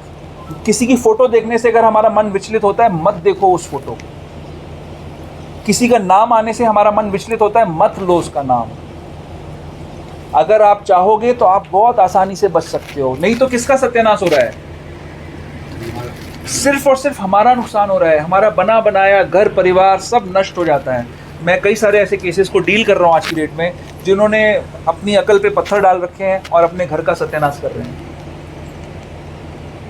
और उनकी सिंपल सोल्यूशन है, बहुत छोटा सा सोल्यूशन है उनके लिए, कि वो संग जो कुसंग है, जो आपको नीचे खींच रहा है, उस संग को मत करो। उस संग से उस समय के लिए अपनी आंखें बंद कर लो, उस समय के लिए अपने कान बंद कर लो। वो जो है गांधी जी के 3 मंदिर है ना, बुरा ना देखो, बुरा ना सुनो, बुरा ना बोलो। बहुत सिंपल तरीके से रक्षा हो जाएगी। बाद की प्रोसेस तो लंबी है, आपको डवटेल करना पड़ेगा, आपको हायर टेस्ट डेवलप करना पड़ेगा। कई लोगों को मैं जानता हूँ जिन्होंने सारा जीवन डवटेल किया है, जिन्होंने सारा जीवन अपने हायर टेस्ट को डेवलप किया है, लेकिन फिर भी उनकी ऐसी बुरी गति है कि छोटा सा एक व्यसन, छोटी सी एक बीमारी उनको नीचे धकेल देती है। वो फिर पछताते रहते हैं बहुत समय तक, बहुत पछताते हैं, फिर कोई सोल्यूशन नहीं होता। पछताने के अलावा कोई सोल्यूशन नहीं होता उसे। इसीलिए साधु सावधान, हमें सावधान हो जाना चाहिए। हमें उन चीज़ों को नहीं देखना चाहिए जो हमारे शास्त्र, हमारी लॉ बुक क्या है? हमारी लॉ बुक ये गीता है। इसमें इससे अच्छा भगवान क्या एलैबोरेट करेंगे और क्या बताएंगे भगवान, और कैसे पिता हमारी रक्षा करेगा? कितना बता दिया और क्या बताएंगे? अभी तक 10वें अध्याय को पढ़ने के बाद हमें सब कुछ समझ में आ चुका है। सारे लोग जो मेरे साथ इस जर्नी में, इस यात्रा में अभी पिछले 7-8 सालों से हैं, वो उनमें से कोई भी व्यक्ति ये नहीं कह सकता कि मुझे सिद्धांत नहीं पता है। हमने इतना डिटेल में खोल के हर चीज़ को डिस्कस कर लिया है कि आपको सारे सिद्धांत अब समझ में आ गए हैं। अब बात है रोज़, जैसे भक्ति सिद्धांत सरस्वती ठाकुर कहते थे कि रोज़ सुबह उठ के जब उठो तो आप झाड़ू से 100 बार अपने मन को पीटो, और रोज़ रात को जब सो तो सोने से पहले जूतों से 100 बार अपने मन को पीटो। अब बस ये करना हमको ज़रूरी है। ज्ञान तो सारा है ही सबको, मैं कोई नई बातें नहीं कर रहा हूँ, सबको सब पता है, लेकिन हम बार बार ये गलती कर रहे हैं और बार बार नीचे जा रहे हैं। इसीलिए हमें सावधान होना है, अपनी रक्षा स्वयं करनी है। हमारे हाथ में अपनी रक्षा स्वयं करो और इस दुर्लभ मनुष्य योनि का पूर्ण लाभ ले लो। संभव है। भगवान ये नहीं कह रहे हैं कि मैंने रैशनिंग सिस्टम किया हुआ है। भगवान नहीं कह रहे हैं कि भाई मेरे पास आने वालों का आज लिस्ट बनेगा जिसमें से 100 लोग ही आएंगे, बस उससे ज़्यादा नहीं आएंगे। भगवान तो सिर्फ ये कह रहे हैं कि करोड़ों में से कोई एक भाग्यशाली होता है जो इसके बारे में सोचता है। उन ऐसे कई सारे करोड़ों भाग्यशाली में से कोई ऐसा भाग्यशाली होता है जो आने का सच में प्रयास करता है। बट भगवान ये नहीं कह रहे कि उनकी गिनती मैंने फिक्स करी हुई है। उनकी गिनती फिक्स नहीं है। हर कोई जो यहाँ पर बैठा हुआ व्यक्ति है वो अपने जीवन को, पूर्ण लाभ जीवन का अभी ले सकता है। आपको ये छोटे एडजस्टमेंट अपनी लाइफ में करने हैं। भगवान ने हम सबको बड़ा सुंदर परिवार दिया है, उसकी कदर करनी चाहिए हर किसी को। अपने सुंदर बच्चे हैं, उनकी जिम्मेदारी हमारे ऊपर है। उन बच्चों को भक्त बनाने की जिम्मेदारी हमारे ऊपर है। हम बच नहीं सकते उन जिम्मेदारियों से। अगर कोई व्यक्ति ढीठपना कर रहा है, कोई व्यक्ति अगर दोषपूर्ण आचरण कर रहा है, तो वो बच थोड़ी जाएगा, उसको दंड मिलेगा उसका। क्यों वो दंड लेना है? बहुत बुरा दंड होता है, अच्छा दंड नहीं होता है। तो हम सबको प्रयास करना है कि सबसे छोटी जो गलती हम करते हैं कि हम अपने आप को एक्सपोज करते हैं ये सोचते हुए कि मैं तो बहुत महान भक्त बन गया, मेरे को क्या फ़र्क पड़ेगा, ये तो जो नए आते हैं लोग उनके लिए ये सब बातें हैं। मैं क्यों अपने आप को एक्सपोज नहीं कर सकता? मैं क्यों स्त्रियों से बात नहीं कर सकता या स्त्रियां पुरुषों से बात नहीं कर सकती? ऐसा सोचते हैं हमारे जैसे लोग। लेकिन सबसे पहला सिद्धांत वही है। भगवान ने बनाए 2 अलग अलग जेंडर्स बनाए हैं और उनके बीच में एक डिवीजन होना चाहिए। अगर कोई भी व्यक्ति ये सोच रहा है, लिबर्टी ले रहा है कि भाई मेरे को कोई फ़र्क नहीं पड़ता, मैं तो बड़ा साफ़ सुथरा इंसान हूँ, मेरे दिमाग पे कोई असर नहीं पड़ेगा, इमीडिएटली उसका पतन शुरू हो गया। तो हमें ये सावधान रहना है। हम में से कई सारे लोग प्रीचिंग भी कर रहे हैं, हम में से कई सारे लोग लीडर्स हैं आज की डेट में। अगर हम इन प्रिंसिपल्स को नहीं समझेंगे तो हम दूसरों को बता नहीं पाएंगे, और दूसरों को बताना एक अलग चीज़ है, खुद फॉलो नहीं कर पाएंगे। तो हम सबको सावधान रहना है कि हम उन नियमों का ठीक प्रकार से पालन करें, है ना? तो ये एक साइड पॉइंट मैं डिस्कस करना चाहता था, पता नहीं कहाँ निकल गया, लेकिन काफ़ी दूर निकल गया, अभी वापस आना पड़ेगा।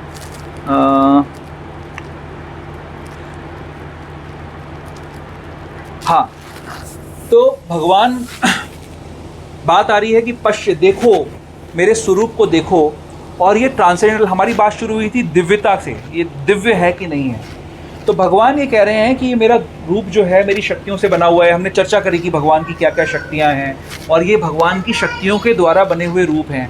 तो ये रूप बनते हैं, भगवान की जो बहिरंगा शक्ति है उससे ये रूप बन रहा है, बट ये दिव्य है। भगवान की बहिरंगा शक्ति भी दिव्य है। तो अर्जुन क्या देखना चाहते थे? अर्जुन देखना चाहते थे कि भगवान आपने जो बताया कि सब कुछ मेरे से आ रहा है, धरती जल अग्नि वायु आकाश मन बुद्धि अहंकार, ये सारे देवी देवता सब कुछ मेरे से आ रहे हैं, तो ये दिखाओ मुझे रूप। तो भगवान दिखा रहे हैं। तो भगवान की बहिरंगा शक्ति भी दिव्य है। तो ये स्वरूप जो उससे बन रहा है दिव्य है, लेकिन ये टेम्पररी है, ये हर जगह हर समय नहीं बनता। तो ये कैसे बनता है? भगवान का मैंने आपको बताया कि 1/4 जो शक्ति है, संधिनी शक्ति है, वो मैनिफेस्ट हो रही है इस संसार के अंदर, है ना। तो यहाँ पर इस संसार में कौन है? वो जीव हैं जो भगवान से विद्रोह कर कर इस संसार को भोगना चाहते हैं, भगवान की शक्तियों को भोगना चाहते हैं। वो जीव इस संसार में आ रहे हैं, ठीक है। तो उन सारे जीवों के अंदर अनंत इच्छाएं उनके हृदय में बैठी हुई हैं। और जितनी बार भी कल्प होता है, जब भगवान ब्रह्मा जी को आदेश देते हैं, ब्रह्मा जी सृष्टि करते हैं, सृष्टि का निर्माण होता है, तो वो सारे के सारे जीव प्रकट हो जाते हैं। और उनकी सारी इच्छाएं प्रकट होती हैं। तो जैसे जैसे भगवान की सृष्टि में जीव प्रकट होते हैं वैसे वैसे इस विश्व रूप का सर्जन शुरू हो जाता है, और ये ही जीव अलग अलग रोल को स्थापित कर लेते हैं, एक्सेप्ट कर लेते हैं, ग्रहण करते हैं। जैसे फॉर एग्जाम्पल विश्व रूप का जो नॉस्ट्रिल हैं, जो नथुने हैं, उसमें अश्विनी कुमार व्यक्त हो जाते हैं। जो विश्व रूप का मुंह है उसमें अग्नि, भगवान का मुंह क्या है? अग्नि है, अग्नि से ग्रहण करते हैं एक तरीके से विश्व रूप में। तो अग्नि जो है वो मुंह का फंक्शन ले लेते हैं। इस प्रकार विश्व रूप के जो अलग अलग अंग हैं वो अलग अलग जीवों के द्वारा वो ग्रहण कर लिए जाते हैं, और उस प्रकार से विश्व रूप का सर्जन होता है। बट ये परमानेंट नहीं है, ये अलग अलग समय पे व्यक्त होता है और अव्यक्त हो जाता है। जैसे संसार, भौतिक जगत असत्य नहीं है, सत्य है, लेकिन व्यक्त होता है फिर अव्यक्त हो जाता है। इसी प्रकार ये विश्व रूप भी व्यक्त होता है और अव्यक्त हो जाता है। तो अब हम आते हैं क्विकली, बहुत सारी चीज़ें एक्चुअली जो एक बहुत इंपॉर्टेंट एस्पेक्ट है आज के श्लोकों का, जो बहुत प्रेममयी एस्पेक्ट है, उस पर डिस्कस करेंगे थोड़ा सा 5-10 मिनट। 8वें श्लोक के तात्पर्य में भगवान दूसरे पैराग्राफ के अंदर बताते हैं, प्रभुपाद जी बता रहे हैं, जो भक्त कृष्ण के साथ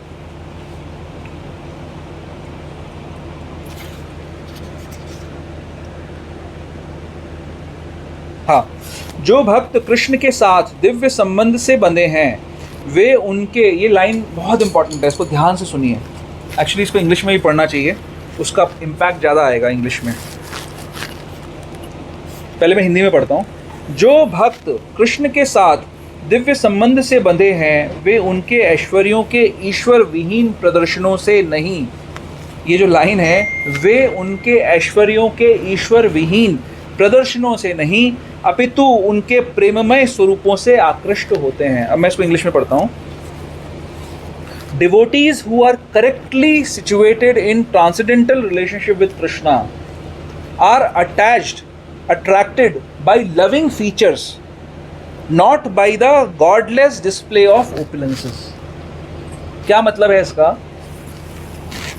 यहाँ पे बार बार ये बात आ रही है तात्पर्यों में कि अर्जुन ये रूप नहीं देखना चाहते थे। भाई तो प्रश्न उठेगा, तो उन्होंने ही तो कहा था कि दिखाओ, तो भगवान दिखा रहे हैं, तो क्यों कहा था अगर देखना नहीं चाहते हैं?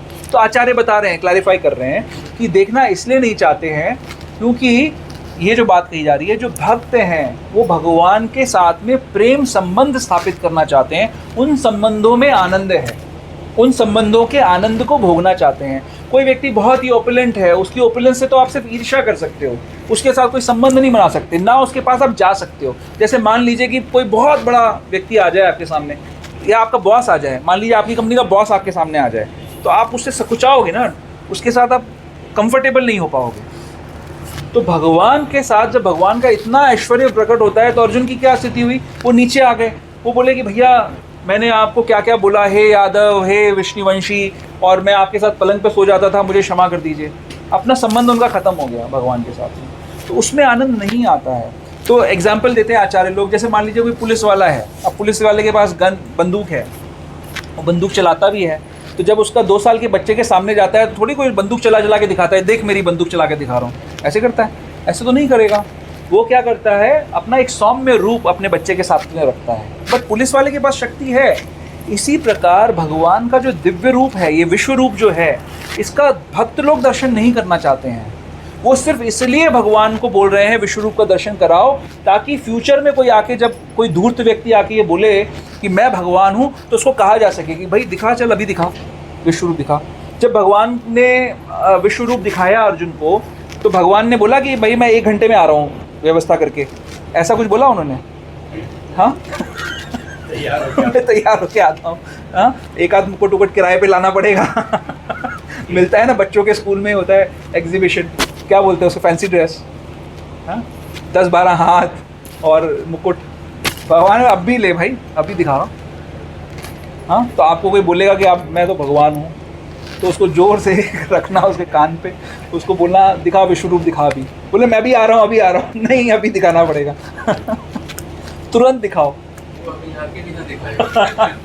वो जाएगा नहीं ना, थप्पड़ पड़ गया पहले ही फिर आएगा नहीं वापस, मतलब।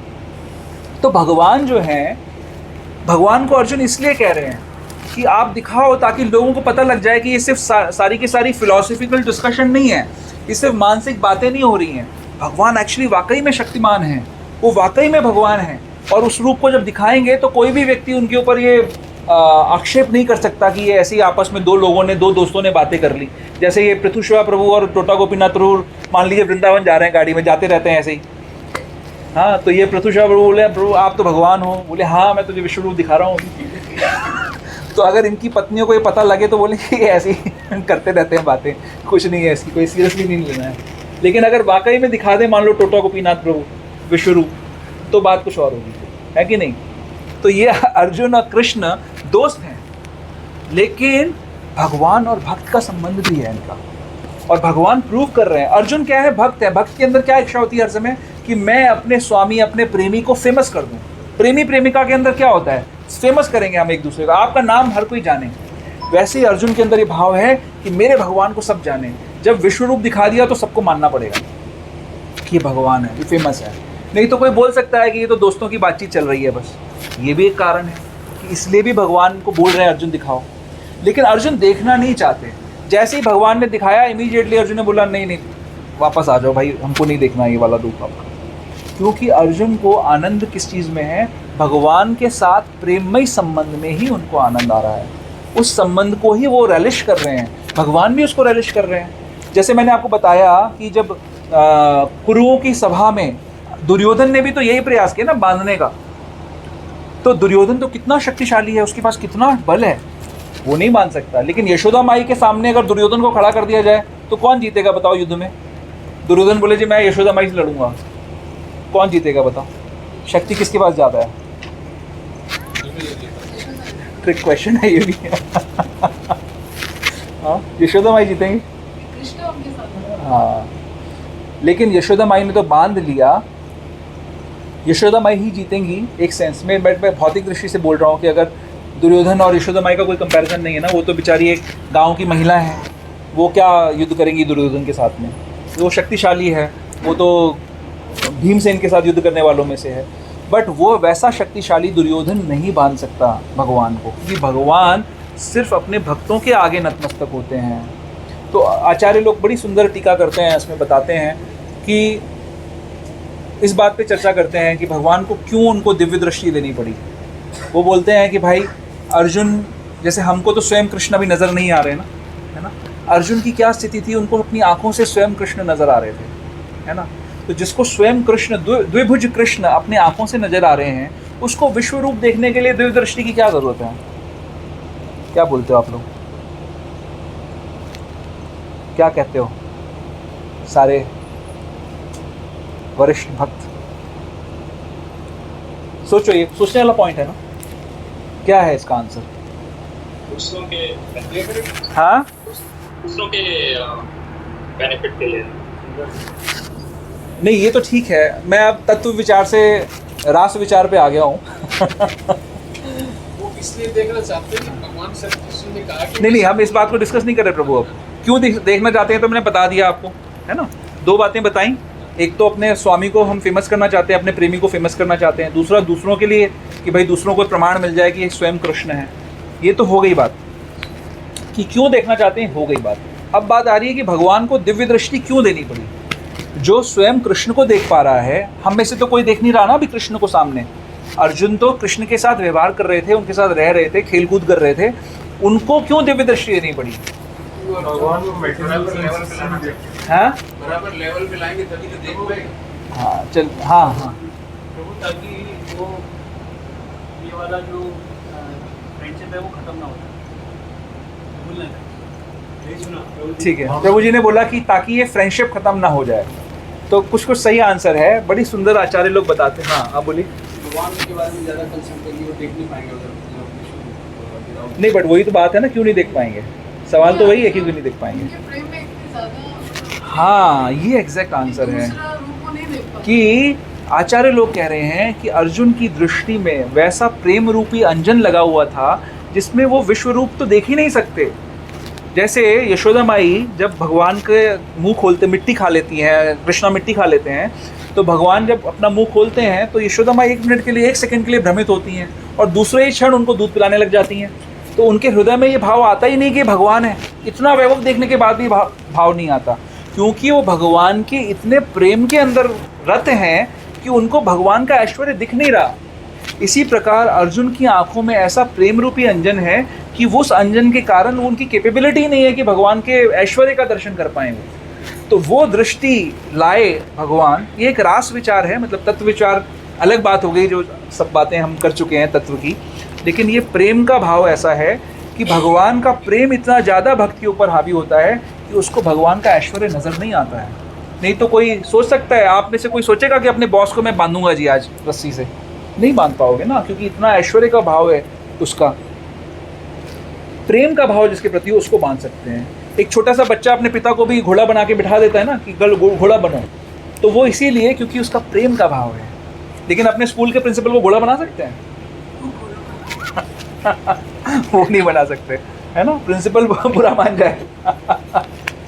तो हाँ, नाम काट देगा। नाम काट देगा।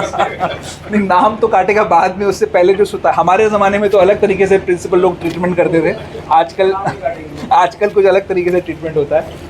आजकल प्रिंसिपल का नाम काट देते हैं हम लोग, है ना। एनीवेज, हाँ, यस, हरे कृष्णा। दिव्य दृष्टि क्यों बोल रहे हैं? ये तो डाउनग्रेड हो गया। पहले आपके मतलब पहले तो वो प्रेम के से थे। दिव्य दृष्टि इसलिए बोल रहे हैं क्योंकि ये भी दिव्य स्वरूप ही है, ये भी दिव्य स्वरूप ही है प्रभु। उसको देखने के लिए दिव्य दृष्टि चाहिए, लेकिन अर्जुन का जो स्तर है उससे वो नीचे का स्तर है। हाँ, तो डाउनग्रेड हो गया ना। हाँ, डाउनग्रेड तो हो गए, लेकिन वो दृष्टि दिव्य ही है। वो बिना उस दिव्य दृष्टि के हम लोग या कोई भी व्यक्ति उस दिव्य स्वरूप का दर्शन नहीं कर सकता। लेकिन अर्जुन ऑलरेडी, देखिए, इसको ऐसे समझिए, प्रभु जी का प्रश्न है कि उसको दिव्य दृष्टि क्यों कह रहे हैं, वो तो अर्जुन डाउनग्रेड हो गए। तो कई बार जैसे हम लोग बोलते हैं ना कि प्रचार करने के लिए एक महान वैष्णव को उत्तम अधिकारी वैष्णव मध्यम स्तर पे आता है। तो जो व्यक्ति ऊपर है, राज सिंहासन पे कोई राजा बैठा हुआ है, तो वो चाहे तो नीचे आके बैठ सकता है, बट जो नीचे है उसकी हिम्मत नहीं है राज सिंहासन पे बैठने की। समझ रहे हो बात को? तो जो ऊंचा है वो चाहे तो अपनी इच्छा से नीचे आके व्यवहार कर सकता है दूसरे लोगों के साथ में, बट ऐसा करने से वो नीचे नहीं हो जाता है। वो है तो ऊंचा ही, वो अपनी कृपावश नीचे आ रहा है व्यवहार करने के लिए। उत्तम अधिकारी भक्त, प्रभुपाद, हमारे गुरु महाराज, इस प्रकार के जो श्रेणी के भक्त हैं, वो नीचे उतरते हैं हमारे लिए, हमारे साथ व्यवहार करने के लिए। इसका मतलब वो नहीं है कि वो हमारे जैसे हो गए। तो अर्जुन ने एक विशेष उद्देश्य के लिए इस रूप को देखने की डिमांड करी।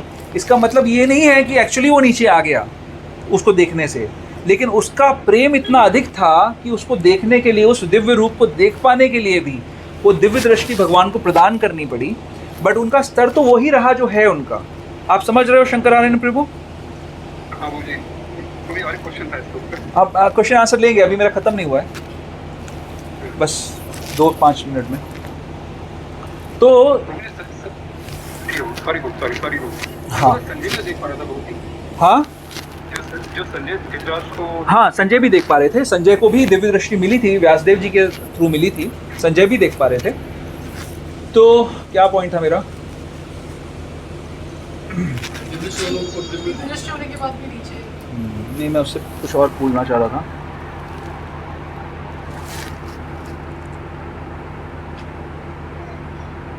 एनीवे, चलो, अब बाद में याद आएगा तो मैं बताऊंगा आप लोगों को। पॉइंट ये है कि भगवान का दर्शन भक्त इस रूप में नहीं करना चाहते, क्योंकि उनको इसमें प्रेम नहीं मिलता, इसमें आदान प्रदान नहीं है, इसमें एक्सचेंज नहीं है। भगवान के साथ भक्त अपने अपने, जो मान लीजिए कोई वात्सल्य में है, कोई माधुर्य में है, कोई दास्य में है, कोई साक्ष्य में है, हर कोई भक्त परफेक्ट है। उस रिलेशनशिप में वो परफेक्टली इंगेज कर रहा है। जैसे हनुमान जी का एग्जाम्पल है, वो कहते हैं श्रीनाथे जानकी नाथे अभेद्य परमात्मने तथापि मम सर्वस्वम राम कमल लोचना। वो दास्य भाव में है। वो बोल रहे हैं कि मैं जानता हूँ श्रीनाथ, श्रीनाथ यानी विष्णु, श्री लक्ष्मी के नाथ, श्रीनाथ है जानकी नाथ यानी राम, दोनों अभेद्य परमात्मा ने, दोनों में कोई फर्क नहीं है। तथापि मम सर्वस्वम, लेकिन फिर भी मेरे लिए तो राम कमल लोचना, मेरे लिए तो राम ही है। उनकी भक्ति परफेक्ट है, उनको कुछ नहीं चाहिए। लेकिन ये आध्यात्मिक जगत ऐसा है कि यहाँ पर हर कोई विजयी हो सकता है। जैसे भौतिक जगत में भौतिक बुद्धि से हम देखते हैं तो हम कंपैरिजन करते हैं, ये छोटा, ये बड़ा, ये उससे बड़ा, ये उससे बड़ा, है ना। लेकिन आध्यात्मिक जगत में कोई सबसे बड़ा हो सकता है और उसके भी बड़ा कोई हो सकता है। जैसे इस उदाहरण से सिद्ध होता है कि हनुमान जी दास्य भक्ति में हैं, तो वो बोल रहे हैं कि तथापि मम सर्वस्वम राम कमल लोचना, मेरे लिए राम से कोई बड़ा श्रेष्ठ नहीं है, वो परफेक्ट है, उनसे ऊपर कोई परफेक्शन नहीं हो सकती। लेकिन फिर भी हमारे पास राधा रानी का उदाहरण है जो और भी परफेक्ट हैं अपने श्रृंगार रस के अंदर, भगवान को और भी ज़्यादा संतुष्ट कर सकती हैं, है ना।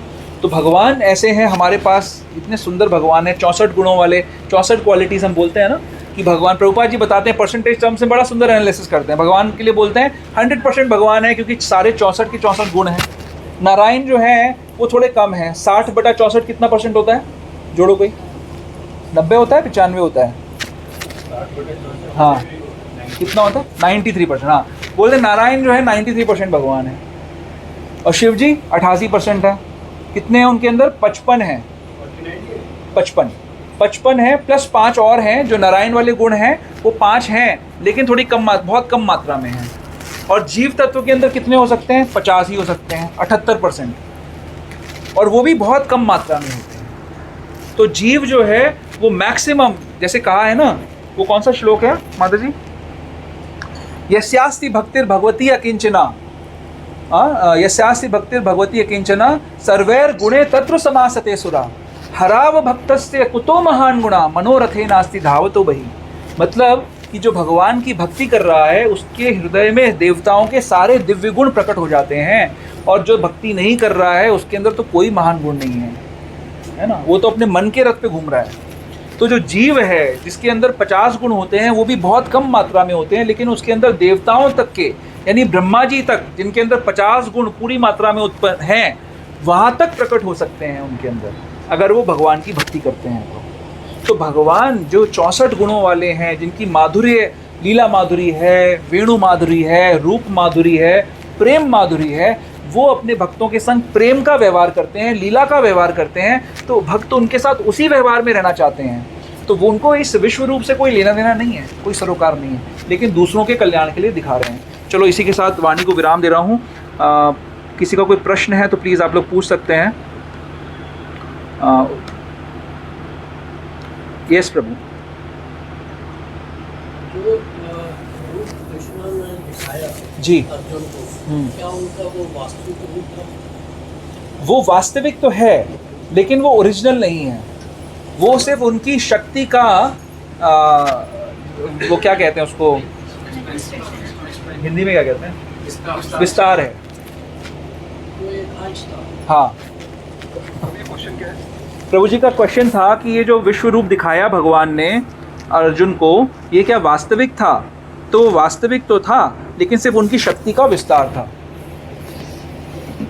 ठीक, इटर्नल नहीं है। इस संसार में व्यक्त होता है, अव्यक्त हो जाता है। ओके, और कोई किसी का कोई डाउट, कोई क्वेश्चन, कमेंट? एक क्वेश्चन है। हाँ जी प्रभु।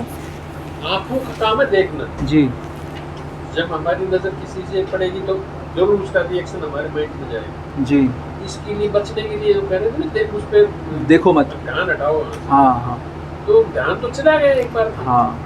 तो फिर आगे क्या करना चाहिए? क्या फिर जो इन लोगों ने सॉल्यूशंस बताए थे कि हमारे को अपनी इच्छाओं को भगवान की भक्ति में कोशिश करना चाहिए, और दूसरा हायर टेस्ट डेवलप करना चाहिए। जो नीचे के टेस्ट हैं, जो बुरे स्वाद हैं, उनसे हम ऊपर उठ जाएं तो हम बच सकते हैं। संग, वैष्णवों का संग, जब हम फंस गए, जब हमारे अंदर एक काम का विकार आ गया, कोई ऐसा विकार आ गया, तो तुरंत किसी भक्त का आश्रय लेना चाहिए। तुरंत फ़ोन करो, तुरंत उससे बात करो, उसको बोलो कि मेरे को इस समय ऐसा मेरे मन में विचार आ रहा है, मुझे कोई सेवा में एंगेज करो, तुरंत श्रवण करो। इस सारा ही वातावरण खराब है। हाँ, ये बहुत दुर्भाग्य है। हाँ, बहुत बुरी स्थिति है। आप ये सोचिए प्रभु कि हम लोग तो भारत में रह रहे हैं, फिर भी बहुत अच्छी बात है। आप विदेशों में जो हमारे ब्रह्मचारी हैं वो कैसे अपने ब्रह्मचार्य को मेंटेन कर रहे हैं, तो वर्शिपेबल हैं वो लोग। तो उनकी तो पूजा होनी चाहिए कि जहाँ पे लोग घूमते ही नंगे हैं, जहाँ पर कैसे अपने आप को बचा रहे हैं वो लोग, कितना दृढ़ता होगी उनके अंदर। बट वो कैसे बचा रहे हैं? 24 घंटे 7 दिन सेवा में लगे रहते हैं, 24 घंटे सेवा करते हैं। तो सेवा के माध्यम से हम बच सकते हैं। सेवा करेंगे तो भगवान रक्षा करते हैं हमारी। बट सबसे अच्छा है कि हम अपना वातावरण ऐसा बनाएं, ऐसा स्ट्रक्चर बनाएं। जैसे मान लीजिए पहले क्या होता था कि गुरु महाराज के लेक्चर्स यूट्यूब के लिंक्स भेजता था मैं, तो हमने ही वो एप्लीकेशन डेवलप कराई। गुरु महाराज जी सर्वेंट हैं और गुरु महाराज इस चीज़ को समझ रहे हैं कि यूट्यूब में जाना पड़ता है, तो ये एप्लीकेशन डेवलप कराई जिसमें अब आपको यूट्यूब पे भी जाने की ज़रूरत नहीं है, आप उससे सुनो लेक्चर्स को, तो आप जाओगे ही नहीं। अगर जैसे ये तो मेरा बचपन का मैंने ध्यान है मुझे कि टीवी जब तक बंद होता था तो काला बॉक्स है ना, ये तो ब्लैक बॉक्स है, कुछ नहीं है इसमें, तब तक कोई अट्रैक्शन नहीं है। अगर एक बार चल गया तो उसको कोई रोक नहीं सकता फिर दुनिया में, फिर आप फंस गए, तो वो चले ही ना, यही एक सोल्यूशन है। अगर एक बार चल गया और एक बार आपने इच्छा कर ली कोई भी कि मेरे को देखना है, तो गए, फिर आप या तो किसी मूवी में फंस जाओगे, किसी फालतू सॉन्ग में फंस जाओगे। अभी कुछ दिन पहले मैंने आप लोगों को एक मैसेज भेजा था, पता नहीं कितने लोगों ने पढ़ा उसको। मैंने बताया था रामायण का, मैंने एक मैसेज भेजा था आप लोगों को कि रामायण के अंदर स्टार्टिंग के पार्ट में चर्चा आ रही है कि भगवान राम जहाँ प्रकट होने वाले हैं वो स्थान कैसा है, अयोध्या है कैसी, अयोध्या वासी कैसे हैं, दशरथ जी कैसे हैं। उसमें एक प्रसंग आया था जहाँ पर लिखा जा रहा था कि वो मैंने भेजा था ना, किसको भेजा था अभी मैंने, आपको पढ़ के सुनाता हूँ, बड़ा इंपॉर्टेंट है वो।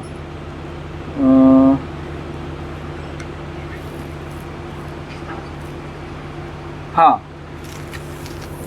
दशरथ जी हर प्रकार की वाइसेस का मतलब होता है व्यसन, हर प्रकार के व्यसनों से मुक्त थे जो कि हमें दुख प्रदान करते हैं। व्यसन दुख प्रदान करते हैं। फिर इसमें आ रहा है प्रसंग कि ये 18 प्रकार के होते हैं। क्या होते हैं 18 प्रकार के? 18 व्यसन होते हैं। अब आप सुनिए, इसमें से 10 व्यसन ऐसे हैं जो काम से उत्पन्न होते हैं और 8 ऐसे हैं जो क्रोध से उत्पन्न होते हैं। तो क्या व्यसन है सुनिए। शिकार करना पहला, दूसरा है जुआ खेलना, ये सब काम से उत्पन्न हो रहे हैं। तीसरा है दिन में सोना, अब ये एक ऐसी चीज़ है जो कई सारे लोग करते होंगे, दिन में सोना भी व्यसन है। चौथा है दूसरों की निंदा करना, क्रिटिसिज्म। पांचवा है स्त्री का संग करना। छठा है शराब पीना। सातवां है म्यूज़िक सुनना। अब आप देखिए आजकल बच्चों के कानों में हर समय ठुसा रहता है ना, म्यूज़िक प्लेयर्स सबके कानों में, म्यूज़िक सुनना ये भी व्यसन है। बीइंग एब्जॉर्ब्ड इन सॉन्ग, गानों को सुनना। म्यूज़िक अलग हो गया, संगीत और गीत। फिर हो गया बीइंग एब्जॉर्ब्ड इन डांस, नृत्य करना। और 10वां है फालतू ट्रैवल करना। आजकल की डेट में ट्रैवल लस्ट है, लोगों को जाना ही जाना है कहीं ना कहीं। अभी गर्मियों की छुट्टियों में सब लोग निकल गए घूमने के लिए, है ना, तो ट्रैवल करना। पहले क्या होता था, तीर्थ यात्रा होती थी सिर्फ, फालतू ट्रैवल करना। ये 10 व्यसन है। दशरथ जी इनसे मुक्त थे। दशरथ जी के पास किसी चीज़ की कमी थी? उनका तो बजट तो था नहीं जी, साल में मैं लाख रुपए फ्लाइट पे खर्च कर सकता हूँ, ऐसा तो नहीं था। पूरे संसार के राजा हैं भाई, सब कुछ कर सकते हैं। नृत्य, वो इन सब व्यसनों से मुक्त थे। और 8 हैं व्यसन जो क्रोध से उत्पन्न हो रहे हैं। कौन से हैं? स्लैंडर, यानी दूसरों के बारे में बुरा भला कहते रहना या किसी की निंदा स्तुति करना। ऑडेसिटी, ऑडेसिटी का मतलब है कि जैसे आपका स्तर तो है नीचे, जैसे आजकल नौकर होते हैं तो जवाब दे देते हैं, या घर के जो छोटे होते हैं बड़ों को जवाब दे देते हैं, ये ऑडेसिटी है, ये क्रोध से उत्पन्न होता है। बेट्रेयल, धोखा देना। ईर्ष्या करना। रिसेंटमेंट, हर समय दुख मनाना। कई सारे लोग आपको मिल जाएंगे, कैरेक्टर्स हैं कुछ ऐसे जो हर समय दुखी रहते हैं, उनसे जब आप पूछोगे दुखी है, भले उनके जीवन में कुछ भी हो जाए। और भक्त कैसे होते हैं? वो मर रहा जा रहा होगा फिर बोला आनंद है, ठाकुर जी की कृपा है, ऐसे बोलेगा हमेशा। और अभक्त कैसे बोलेगा? हर समय दुखी, कुछ भी हो जाए दुखी है। और थेफ्ट यानी चोरी करना। और वर्बल एब्यूज़, किसी को अपमान करना शाब्दिक वे में। और फिजिकल एब्यूज़, किसी का अपमान करना फिजिकली। ये 18 व्यसनों से दशरथ जी मुक्त थे। तो क्या रिजल्ट है कि स्वयं राम उनके घर में आ गए। अगर हमें राम चाहिए, अपने जीवन में राम चाहिए, तो इन 18 व्यसनों से हमें मुक्त होना होगा। तब हमारे जीवन से सारा क्लेश खत्म हो जाएगा। सिंपल फॉर्मूला, साइंस है ना। क्लेश खत्म करने का तरीका क्या है? बता रहे हैं 18 व्यसनों से मुक्त हो जाओ, क्लेश खत्म हो जाएगा, जीवन से क्लेश खत्म हो जाएगा। तो ये साइंस है। हम अगर अपने शास्त्रों का अध्ययन करें, इनको पढ़ें और इनके अनुसार जीवन को जिए, हमसे ज़्यादा सुखी कोई नहीं हो सकता। पता नहीं कैसे आ गए हम यहाँ पर, क्या बात हो रही थी? राम से भेजा था आपको पहले। वो दिन पे I was about to ask this question. हाँ, दशरथ जी, आपने जो पहले जो बताया कि was free from those 10 lessons. पहला जो है शिकार करने वाला था दशरथ की, तो वो शिकार का पर्पस है, शिकार शौक के लिए नहीं करते थे, उसकी ड्यूटी होती थी, क्योंकि क्षत्रिय लोगों को शिकार दो रीज़न से करना पड़ता है। एक तो होता है उनको निर्भय बनने की और वेपन्स को प्रैक्टिस करने की ज़रूरत होती है अपने रोल को निभा लेने के लिए, और दूसरा उनका काम ये भी होता है कि जंगलों में ऋषि मुनि जो है तपस्या में स्थित होते हैं, तो जंगली जानवरों की संख्या जो बढ़ जाती है उसको भी कम करना क्षत्रियों का काम होता है, उनकी रक्षा करने के लिए। एक होता है शौकिया रूप में शिकार करना, और एक होता है अपनी ड्यूटी को पूरी करने के लिए शिकार करना। जैसे क्रोध खराब चीज़ है, लेकिन सही समय पे किया गया क्रोध सही है, उसका दुरुपयोग खराब है। काम भगवान स्वयं कह रहे हैं कि मैं काम हूँ। जो काम संतान उत्पत्ति के लिए यूज़ किया जाता है, कृष्णा कॉन्शियस संतान बनाने के लिए क्रिएट किया जाता है, वो सही है। तो हर चीज़ के दो पहलू हैं।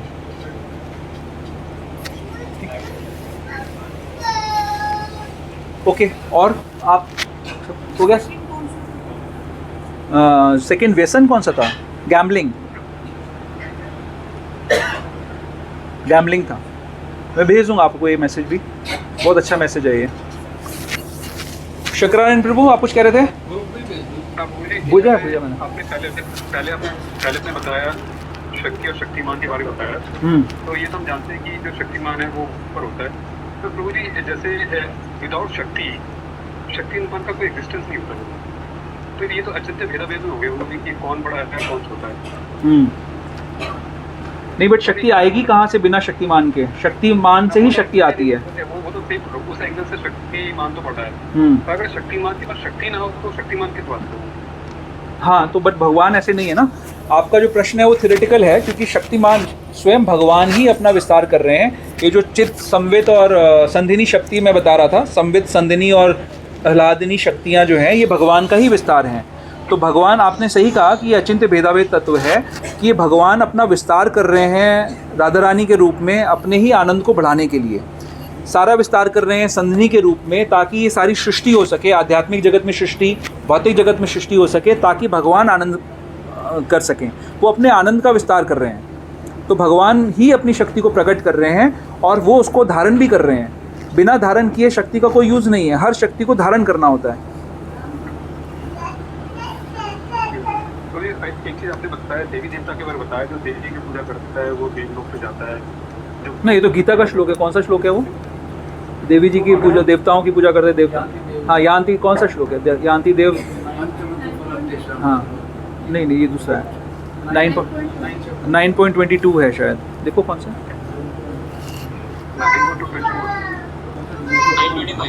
9.25 है, 9.25 है।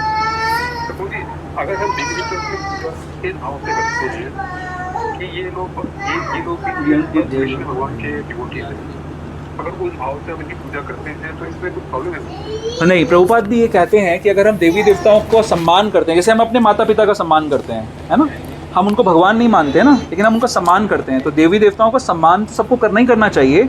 सम्मान तो हमें एक चींटी का भी करना चाहिए, हम चींटी का भी अपमान नहीं करते हैं, लेकिन वर्शिप करने की आवश्यकता नहीं है उनकी, क्योंकि जब हम भगवान को वर्शिप करते हैं तो उस वर्शिप में सारे वर्शिप आ जाती है। जैसे हम पेड़ की जड़ में जब जल डालते हैं तो हर पत्ती को, हर टहनी को जल मिल जाता है, उसी प्रकार से जब हम भगवान के श्री चरणों में जल प्रदान करते हैं वर्शिप के रूप में, तो सभी को मिल जाता है। नहीं तो 33 करोड़ देवी देवताओं को आप पूजा कर ही नहीं पाओगे, तो फिर आप क्या करोगे? आप पंक्ति भेद करोगे, आप एक देवता को पूजोगे, दूसरों को नहीं पूजोगे। वो तो डिफरेंट क्वेश्चन था वो मेरा, कि जैसे हम सोचते हैं कि जैसे आप सपोज कोई डिवोटी ऑफ महाराज के बहुत नियर एंड डियर है, हाँ, तो हम अपनी अर्जी जो है उस डिवोटी के थ्रू दे सकते हैं कि प्रभु जी आप थोड़ा महाराज को मेरे बारे में थोड़ा बोल दो। हाँ, तो इस तरह से हम इसी भाव से अगर हम शिव जी को या दुर्गा को अप्रोच करते हैं कि आप हमारी अर्जी लगा दो भगवान के पास, because you are much near to Krishna, तो शायद आपकी बात सुन ले, हमारी बात तो सुन ले। हाँ, तो इसमें तो कोई दोष नहीं है प्रभु, क्योंकि आप उनको, उनका स्टेटस को सही तरीके से समझ रहे हो, आप उनको सर्वेंट के रूप में मान रहे हो कि शिव जी आप भगवान के प्रिय सेवकों में हो, तो इस बात को कहने मात्र से शिव जी प्रसन्न हो जाएंगे, क्योंकि जैसे ही आप उनको ये बोलोगे कि आप भगवान के दास हो, वो प्रसन्न हो जाएंगे। फिर आप उनको बोलोगे कि प्लीज़ आप भगवान से मेरी रिक्वेस्ट कर दो, अर्जी लगा दो, बट भगवान तो अवेलेबल है ना, उनके पास क्यों नहीं जा सकते हम? भगवान भी उतना ही अवेलेबल है ना, क्योंकि भगवान तो बोलते हैं you have to come through my devotees.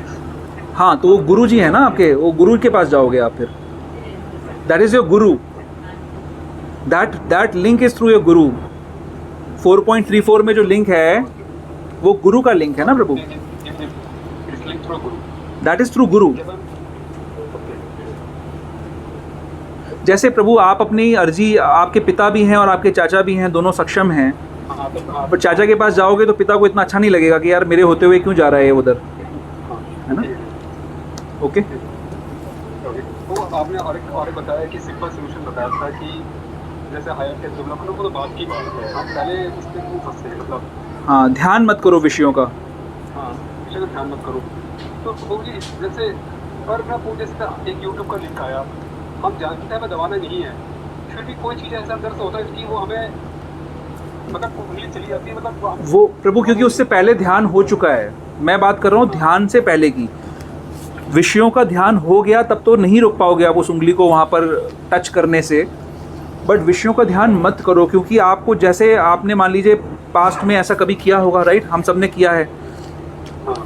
उस एक्सपीरियंस का हमें ज्ञान है कि वो हमें सेटिस्फाई नहीं कर पाया वो एक्सपीरियंस, है ना? ये तो ज्ञान हमें है कि वो एक्सपीरियंस उस समय फेल हुआ, हमने किया जबकि ऐसा, बट फिर भी हमें कुछ आनंद मिला नहीं। ये हो गई बुद्धि की बात। बुद्धि से मन को कंट्रोल करना है। गीता के 4.34 है, 3. सेकेंड लास्ट वर्स गीता का 3.43 है शायद, 3.43 देखना एक बार जरा। हाँ, 3.43 प्रभु रेफर करो आप।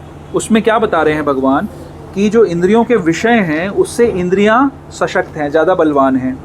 इंद्रियों से ज़्यादा बलवान हमारा मन है, मन से ज़्यादा बलवान हमारी बुद्धि है, और बुद्धि से ज़्यादा बलवान हमारी आत्मा है। तो आत्मा की शक्ति है हमारा भजन। उस शक्ति से हमें अपनी बुद्धि को सशक्त करना है, और उस बुद्धि से हमें अपने मन को काबू करना है, और उस मन से फिर हमें अपनी इंद्रियों को काबू करना है। अभी क्या हो रहा है कि इंद्रियां हमारे मन को लालसा दे रही हैं और मन बुद्धि को मान नहीं रहा, मन ओवर पावर कर रहा है हमारी बुद्धि को, तो हमारा पूरा का पूरा नाश हो रहा है।